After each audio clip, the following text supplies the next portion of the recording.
يستاهل 10 سنين ديال الحبس، يستاهل حتى 15 عام ديال الحبس، لان هذه هي قيمه التهيطوكيت وقيمه التهرقاوي تهضر على السي حسن الفد. وانا مع حسن الفد في هذه الهضره هذه، لان باش تكون انت جالس في التيران كتفرج مع ولادك ولا مع اصحابك ولا ما عرفت شنو، وكتفرج في واحد الماتش مثلا، واخا انا ما كنتفرجش كوره، انا عطيتكم غير المثال، كتفرج كوره غيجي واحد حداك وغيجبد قرعه وغيبول فيها، يلا ويرش عباد الله ويرشك انت، واش غيعجبك الحال؟ اللي ضربك النفس على هذا البوال، واش انت غيعجبك الحال؟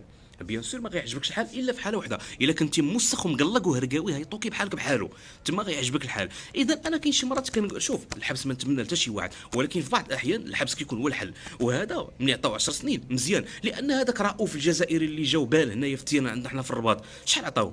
ما عرفتش شهرين ولا 3 شهور يمكن مشى في حاله. هذا البوال هذا اللي عطاو دابا 10 سنين شنو قال في راسو؟ قال حتى انا ملي غنبول غنبان بطال وغنتشهر، وملي غنتشهر غنضرب غير واحد شهرين 3 شهور وغادي نخرج من الحبس بحال كان شيئا لم يكن. ها هو دارها، هو عطاو 10 سنين، ها هو جابها في ضلوعو دابا، يلا هو دابا خلى مو خلى با ولا ما عرف شنو كيتباكاو عليه.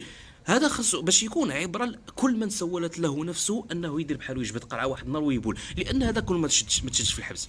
كل اكيد الماتش الجاي غيبولوا 10 الناس اخرين، ومن مور هذاك الماتش 20 اخرين، وغادي يولي التيران كله عامر بالبواله. اذا الحل الوحيد هو الحبس، الصرامه، القانون خاصو يكون صارم وماشي غير مع هاد الناس هادو، لا. اي واحد كيوقف على وحده كيجريسيها مع 6 الصباح ولا 7 الصباح خاصو 10 سنين، اي واحد هز موس تحت منه خاصو 10 سنين، اي واحد تا صب خاصو 10 سنين. هذا هو القانون اللي بغينا حنا في بلادنا. نقيو علينا شويه الخماج، نقيو علينا الخماج صاحبي، بغينا البلاد تنقى من هذا الخماج وهذا الهيطوكين وهاد الهرقاوه اللي يهضر عليهم حسن الفد. نقيو البلاد، بلادنا ديجا غدا كتنقى، ولكن بغينا هاد تزيد تنقى اكثر.